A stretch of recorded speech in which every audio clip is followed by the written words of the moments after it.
अस्सलामुअलैकुम, मेरा नाम अब्दुल बशीर है और आज हम 10th बायोलॉजी के अंदर ह्यूमन नर्वस सिस्टम को देखेंगे। तो ह्यूमन नर्वस सिस्टम जो होता है वो दो तरह का होता है। एक को हम कहते हैं सेंट्रल नर्वस सिस्टम और दूसरे को हम कहते हैं peripheral nervous system. Central nervous system को हम सीएनएस भी कहते हैं और पेरिफेरल नर्वस सिस्टम को हम पीएनएस भी कहते हैं। अभी इंसान के अंदर का जो नर्वस सिस्टम होता है उसको हम कहते हैं कि ये सेंट्रलाइज्ड टाइप का है। यानी कि इसके अंदर क्या होता है कि किसी भी यानी कि बहुत सारे जिस्म से इंफॉर्मेशन आती है, किसी एक जगह पर आकर इकट्ठी होती है, तो उस वाले नर्वस सिस्टम को हम कहते हैं सेंट्रलाइज्ड टाइप। इसी तरह एक और भी किस्म का नर्वस सिस्टम होता है, उसको हम कहते हैं डिफ्यूज टाइप। उसके अंदर क्या होता है कि इंफॉर्मेशन ऐसे पूरे जिस्म के अंदर फैली होती है, किसी एक जगह पर आकर इकट्ठी नहीं होती। हमारे जिस्म के अंदर क्या होती है कि सारी की सारी इंफॉर्मेशन दिमाग के पास आकर इकट्ठी होती है, इसीलिए इसको कहते हैं सेंट्रलाइज्ड टाइप। अब हम पहले सेंट्रल नर्वस यानी कि सीएनएस को देखेंगे, उसके बाद पीएनएस को देखेंगे। तो सीएनएस सेंट्रल नर्वस सिस्टम ये क्या है, major command and control centre है, ठीक है। और इसके अंदर दो चीज़ें आती हैं हमारा, एक तो ब्रेन और दूसरी ब्रेन से एक ट्यूब निकलती है जिसको हम कहते हैं स्पाइनल कोर्ड। यानी कि ये ऐसे ब्रेन होता है और ब्रेन से ऐसे ये नीचे ट्यूब निकलती है, उस ट्यूब को हम कहते हैं, जो हमारे बैकबोन के अंदर होती है, उस ट्यूब को हम कहते हैं स्पाइनल कोर्ड। तो ये दो कंपोनेंट्स हैं, ब्रेन एंड स्पाइनल कोर्ड। और उसके बाद अब हम ब्रेन को और स्पाइनल कोर्ड दोनों को देखेंगे। तो ब्रेन जो है यानी कि ब्रेन के अंदर क्या क्या पार्ट्स आते हैं ये देखेंगे। ब्रेन क्या है, कमांड एंड कंट्रोल सेंटर है हमारी बॉडी का।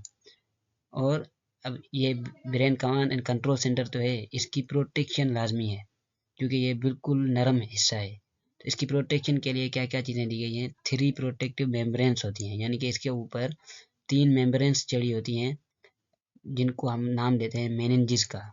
और इसके अंदर कुछ खाली जगह होती हैं एम्प्टी कैविटीज, या वो किसी फ्लूइड से भरी होती हैं जिनको हम कहते हैं, उस फ्लूइड को हम कहते हैं सीएसएफ, जिसका फुल फॉर्म होता है सेरिब्रो स्पाइनल फ्लूइड।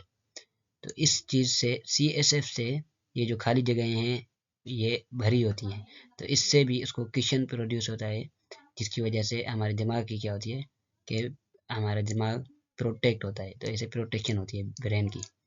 और तीसरी चीज़ जो हमारे जिस्म को, हमारे दिमाग को प्रोटेक्ट करती है, वो बोन्स हैं। बोन्स से बना हुआ जो हमारा स्कल है, जो हमारे सर की हड्डियाँ हैं, उनको हम कहते हैं स्कल। तो ये क्या करती है, हमारे ब्रेन को प्रोटेक्शन करती है। अब हमारे दिमाग के अंदर बहुत सारे पार्ट्स होते हैं, तो उनमें से जैसे सेरेब्रम हो गया, हिपोकैम्पस हो गया, एमिगडाला हो गया, थैलेमस हो गया या हाइपोथैलेमस हो गया, ये सारे के सारे, मिड ब्रेन हो गया, ये सारे के सारे हमारे दिमाग के अंदर पार्ट्स आते हैं, सेरिबेलम और मेडुला ऑब्लोंगेटा। तो इनको हम बारी बारी सबको देखेंगे। सबसे पहले हम देखेंगे इस सेरिब्रम को। अब सेरिब्रम क्या है, हमारे दिमाग का लार्जेस्ट पार्ट है। इसके अंदर क्या होता है, हम जो भी डिसीशंस करते हैं वो यहाँ से कंट्रोल होती हैं सेरिब्रम से।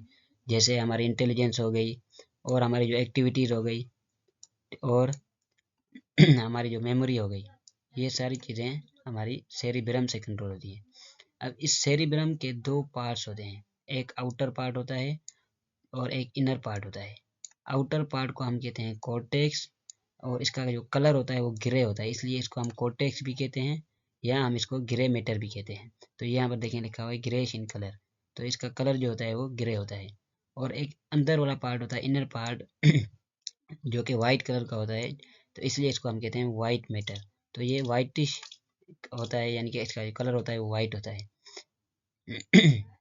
अब ये जो सेरिब्रम होता है, जिसकी हमने ये बात की कि सबसे लार्जेस्ट पार्ट होता है, इसके दो हिस्से होते हैं, यानी कि हमारा दिमाग जो होता है वो 2 हेमिस्फेयर में डिवाइड होता है ऐसे। तो ये दो हिस्से हैं, इनको कहते हैं हेमिस्फेयर। ये भी एक हेमिस्फेयर है, ये एक हेमिस्फेयर है। तो ये हमारा जो सेरिब्रम है ये 2 हेमिस्फेयर के अंदर डिवाइड किया गया है, एक लेफ्ट वाला और दूसरा राइट वाला।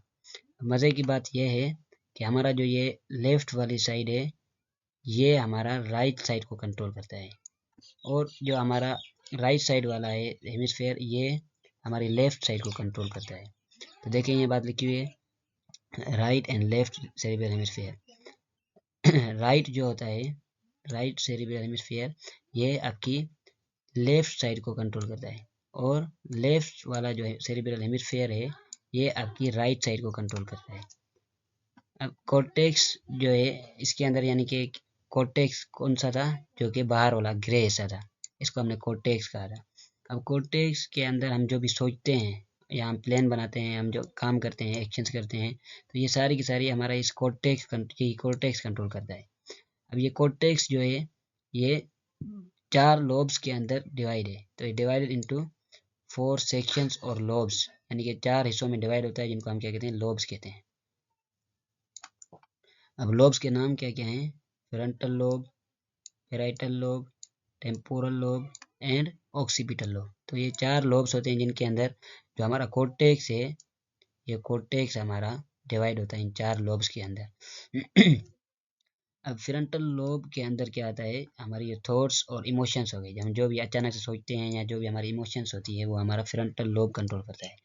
और पैराइटल लोब के अंदर क्या आता है, हमारी सेंसेशन, जैसे प्रेशर हो गया, टेम्परेचर हो गया, या हम जो ज़बान बनाते हैं, लैंग्वेज प्रोसेसिंग हो गया, तो ये हमारा पैराइटल लोब कंट्रोल करता है। टेम्पोरल लोब के अंदर क्या आता है, हमारी हेयरिंग एंड स्पीच, जो हम सुनते हैं या बोलते हैं। और लास्ट जो है ऑक्सीपिटल लोब, ये ऑक्सीपिटल लोब जो होता है, ये हम इसका ताल्लुक होता है हमारी विजन से, नज़र से। तो हम जो भी देखते हैं, देखकर हमें इंफॉर्मेशन होती है, तो ये कंट्रोल करता है ऑक्सीपिटल लोब। अब ये जो ये लोब्स हैं चारों, इनकी इमेजेस यहाँ पर दी गई है, ये देखें, ये जो है ये ग्रीन वाला और ऑरेंज वाला, ये है फ्रंटल लोब, यानी कि सामने से, इसलिए इसको कहते हैं फ्रंटल लोब। और ये जो है ब्लू वाला, ये है पैराइटल लोब। तो ये, और ये पीछे वाला जो है, ये इसको कहते हैं ऑक्सीपिटल लोब। तो ये देखें पीछे की तरफ है, इसलिए ये किस चीज़ के अंदर कंट्रोल करता है, नज़र के साथ। देखें ये ऐसे दिमाग है कि इस तरफ क्या है, आँख है, तो इस तरफ आँख है, ये पीछे वाला हिस्सा है, तो आँख से जैसे इन्फॉर्मेशन जाएगी सीधा इसके पास चली जाएगी, ऑक्सीपिटल लोब के अंदर। और ये जो है हमारी कानों की तरफ, ये टेम्पोरल लोब, ये हमारा हम जो सुनते हैं उसके अंदर काम आता है, और हम सुनकर फिर हम ज़बान जो अपनी बोलते हैं, तो ये टेम्पोरल लोब उसके अंदर काम आता है। ठीक है, तो ये था सेरिब्रम। उसके बाद जो दिमाग का दूसरा हिस्सा है, उसे हम कहते हैं थैलेमस। थैलेमस के अंदर ये कहाँ पर होता है, हमारे दिमाग के इनसाइड होता है, अंदर होता है, और हाइपोथैलेमस के ऊपर होता है। थैलेमस जो है ये हाइपोथैलेमस के ऊपर होता है। इसके अंदर क्या होता है, ये stimuli towards appropriate part of the cortex, ये जो भी इंफॉर्मेशन आती है उसको आगे कॉर्टेक्स तक पहुंचाता है। तो थैलेमस इंफॉर्मेशन लेगा और आगे ऊपर जो फोर ब्रेन का कॉर्टेक्स पार्ट था उसको पहुंचाएगा। उसके बाद जो पार्ट है हाइपोथैलेमस, ये क्या करता है, लाइफ मेंटेनिंग फंक्शंस, यानी कि हाइपोथैलेमस आपकी जो लाइफ मेंटेनिंग वाले काम है, जैसे ब्लड प्रेशर हो गया, जो कि आपकी ज़िंदगी को मेंटेन करके रख रहे हैं, आपके बॉडी का टेम्परेचर हो गया, और आपको भूख लगी या प्यास हो गई, तो ये सारे के सारे हाइपोथैलेमस कंट्रोल करता है। और ये आपकी बॉडी का जो होम्योस्टेसिस है, इसको भी, यानी कि आपकी बॉडी का पूरा एनवायरनमेंट, उसको ये हाइपोथैलेमस ही मेंटेन रखता है। उसके बाद हिपोकैम्पस, ये एसोसिएटेड होता है लॉन्ग टर्म मेमोरी से, और यानी कि जो आपकी लॉन्ग टर्म लंबी जो मेमोरी होती है वो हिपोकैम्पस के अंदर आती है। एमिगडाला जो है ये क्या करता है, आपकी जो भी इमोशंस हैं, जैसे दर्द हो गया, पेन या प्लेजर, खुशखबरी जो आपको आती है, ये एमिगडाला कंट्रोल करता है। अब मिड ब्रेन क्या करता है, मिड ब्रेन जो है ये हम इंसानों के अंदर बिल्कुल सिमिलर होता है, छोटा होता है।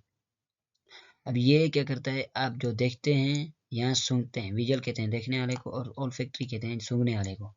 तो जो हम आँख से काम करेंगे वो भी मिड ब्रेन कंट्रोल करेगा, और जो ओल्फैक्टरी यानी कि जो सूंघ कर करेंगे, वो भी जो हमारे दिमाग को पता चलेगा, वो मिड ब्रेन को पता चलेगा। और ये क्या करता है, स्पाइनल कॉर्ड को फोर ब्रेन के साथ जोड़ता है। स्पाइनल कॉर्ड, जैसे ये ब्रेन है, तो ब्रेन से ऐसे यहाँ से एक पाइप निकलता है, ट्यूब, जो हमारे बैकबोन के अंदर होती है, इसको हम कहते हैं स्पाइनल कॉर्ड। तो ये स्पाइनल कॉर्ड को यहाँ से और फोर ब्रेन को आपस में जोड़ता है, कनेक्टिंग का काम करता है। और उसके बाद क्या है, सेरिबेलम। अब सेरिबेलम ये क्या होता है, ये भी हाईली कन्वोल्यूटेड होता है, यानी कि इसके अंदर भी ऐसे मोड होते हैं बहुत सारे, जैसे फोर ब्रेन के अंदर हमने देखे ये ऐसे फोल्डिंग्स बहुत सारी होती हैं किसके अंदर, सेरिबेलम के अंदर। अब ये क्या होता है, ये आपके डोर्सल साइड होता है। डोर्सल साइड किसे कहते हैं, आपकी पीछे वाली तरफ को, और आपके सेरिब्रम के नीचे होता है। कहाँ पर है देखें, ये आपका सेरिबेलम, ये जो रेड वाला है, तो ये आपका सेरिबेलम है, ठीक है। तो ये देखें इस फोर ब्रेन के नीचे है, इसलिए यहाँ पर लिखा है डोर्सल साइड, पीछे की तरफ, आपके दिमाग के पीछे की तरफ ये होता है सेरिबेलम। अब इसका काम क्या है, ये आपकी मूवमेंट हो गई, आपकी मसल्स को कंट्रोल करता है, और आप जो खड़े होते हैं तो आपको बैलेंस करवाने में अंदर काम करता है कि आपकी क्या मेंटेनेंस द पोजीशन, आपकी पोजीशन को मेंटेन रखता है ये सेरिबेलम। अगर आपका ये सेरिबेलम खराब हो जाता है, अगर किसी शख्स का ये सेरिबेलम खराब हो जाता है, इस काम करना छोड़ जाता है, तो जब वो खड़ा होता है, अगर आंखें बंद करे तो वो गिर जाएगा, यानी कि अपने आप को मेंटेन नहीं कर पाएगा अपनी पोजीशन को। तो ये हमारी पोजीशन को मेंटेन करने के अंदर काम आता है। और बहुत सारे अदर एक्टिविटीज़ जैसे राइटिंग हो गई, ड्राइंग, जो भी हम सीखते हैं, पेंटिंग हो गई, डांसिंग हो गई, क्राफ्टिंग हो गई, यानी कि जो भी हम सीख कर काम करते हैं, सीखने वाले काम भी ये सेरिबेलम ही कंट्रोल करता है। उसके बाद मेडुला ओब्लोंगेटा। अब ये क्या होता है, ये स्पाइनल कॉर्ड के ऊपर होता है। हमने ये बात की कि ये दिमाग होता है, दिमाग के नीचे यहाँ पर स्पाइनल कॉर्ड होता है, तो ये स्पाइनल कॉर्ड के यहाँ पर बिल्कुल ऊपर जो होता है, ये मेडुला ओब्लोंगेटा होता है। ये क्या करता है, कंट्रोल ऑटोमेटिक एक्टिविटीज। ये जो भी हमारी ऑटोमेटिक एक्टिविटीज़ होती हैं, जो हमारे कंट्रोल के अंदर, हमारे इख्तियार के अंदर नहीं होती, उनको ये मेडुला ओब्लोंगेटा कंट्रोल करता है। अब कौन सी ऐसी ऑटोमेटिक एक्टिविटीज़ हैं, जैसे ब्रीथिंग हो गई, हार्ट बीट हो गया, ब्लड प्रेशर हो गया, या कफिंग यानी कि खांसना हो गया, या निगलने वाला अमल हो गया, तो ये सारी की सारी डाइजेशन वगैरह, ये सारी की सारी मेडुला ओब्लोंगेटा ही कंट्रोल करता है। और ये रिफ्लेक्सेस को भी कंट्रोल करता है। रिफ्लेक्सेस कहते हैं जो अचानक से काम होते हैं। मिसाल के तौर पर अगर हम किसी गर्म चीज़ को छू लेते हैं, तो उसको उस वक्त जो हमारे जिस्म के अंदर काम होगा उसको कहते हैं रिफ्लेक्सेस। तो ये मेडुला ओब्लोंगेटा बहुत सारे रिफ्लेक्सेस को भी कंट्रोल करता है। और लास्ट जो है हमारे दिमाग का पार्ट, वो क्या है, पोन्स। ये ventral side of medulla oblongata, यानी कि मेडुला ओब्लोंगेटा के सामने होता है। और ये क्या करता है, आपकी जो मुंह की फेशियल मसल्स हैं, मुंह के अंदर जो मसल्स हैं उनको कंट्रोल करता है, और साथ साथ सोना और उठना, इन दोनों को ये पोन्स कंट्रोल करता है। तो ये थे ब्रेन के पार्ट्स। उम्मीद करते हैं इंशाल्लाह आपको समझ आ गए होंगे।